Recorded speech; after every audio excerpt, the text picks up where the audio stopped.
So that's what I would say. So good. This is a loaded question because I don't know how to separate it. So it's going to be a double whammy, I guess. So number one, cortisol.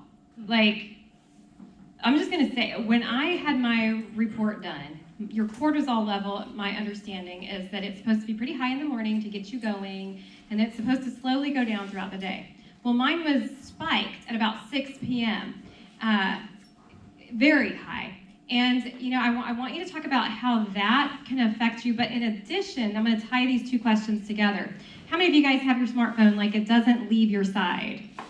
And then every time we look at it, we get a hit of like dopamine, right? Because we're getting all those, we're like, whoa, that's fun, yay, what's going on here, right? Or we're checking an email, whoa, my emotion just got, whoa, like I'm like on this thing, emotional high, emotional low, all these things. And then we've got cortisol. So can you talk a little bit about that? Like, what kind of stress are we putting ourselves through because we are always on? Either one of you. Okay. We are always on. We are always on more so because you know how men, they go to bed and they go to bed. And women, I'm coming to bed, I'll be there.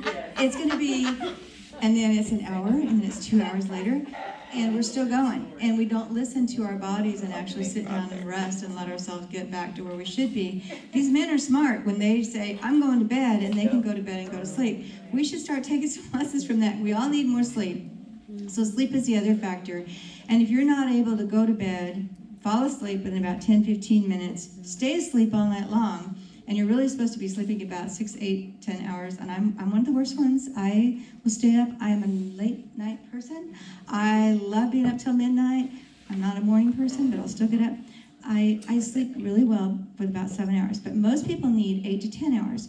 But if your cortisol levels are off, it makes it really hard for you to actually go to sleep when you're supposed to. So that can be leading to adrenal fatigue. So adrenals can really get out of whack because of the caffeine that we put in our system, the constant sugar that we put in our system, the lack of exercise to where you didn't burn off whatever it was that you did have that you released from all of that adrenal high, and then you've still got it there.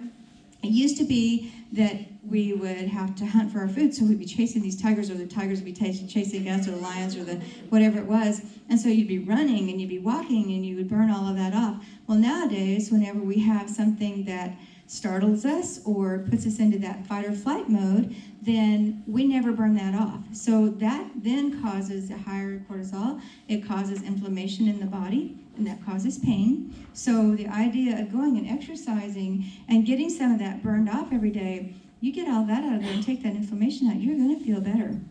And then just trying to make yourself get away from the caffeine. Everybody says, I have to have it to be able to make it through the day. Well, that means that your adrenals are messed up pretty good, because if you can't make it through the day without having all of this coffee and Cokes and all the other things, then you're not healthy and you're absolutely destroying the body. So we don't want to do that, because this is the only temple that we've got to be able to worship God through and to stay as healthy and do the purpose that He created us to do here. The only thing I would add to that is that another symptom of having abnormal cortisol levels, a lot of women do this, if you wake up in the middle of the night and you have a hard time going back to sleep. And so if that's happening to you, something is going, you're having a cortisol spike in the middle of the night.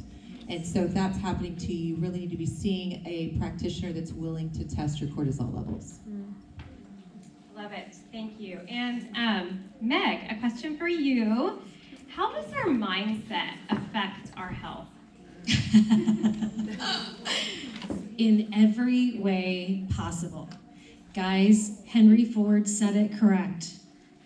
Whether we think we can or whether we think we can't, we are right. Our mindset has so much to do with our health and how, not just how we act and behave, but also if we have negativity in our lives, guys, that affects whether or not we are more anxious, whether or not we are depressed. It has been shown to lower our immunity when we are covered in stressful situations.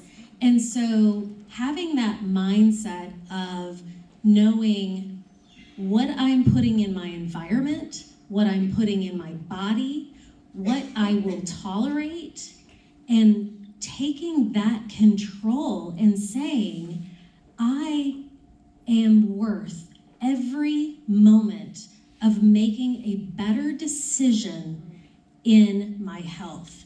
And I do want to talk about the food for just 2 more seconds because read your labels. Guys, okay, it is called the Standard American Diet. It is sad. It's ridiculous, and I don't know, but I am about to start a mission to change our country and the food that we are putting in our bodies, because it is not good, guys. Think about our babies are out there and we're feeding them junk. I fed my kids junk. I was fed junk. I fed my kids junk. And I have a child at 19 who I was told 4 months ago that his lung function was working at 40%. High risk for stroke and heart attack at 19. Talk about mama going on a mission. This girlfriend, I'm sick of it. And we've got to be able to do something. Right.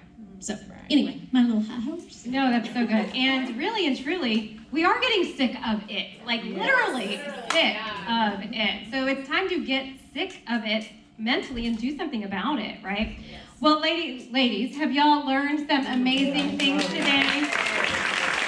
As we wrap up this panel, I just want to give everybody a chance to say how people can connect with you, because I know they all have individual questions, and literally with this brilliance that we have here, we could answer questions all day. But I know we have other things we want to dig into, so I want to make sure everybody has a chance to know how to get in touch with you, and then one final thought that you may have. So Karen, we'll start with you. Okay, so my final thought is weight loss goes much deeper. I think we can probably all agree than just counting calories.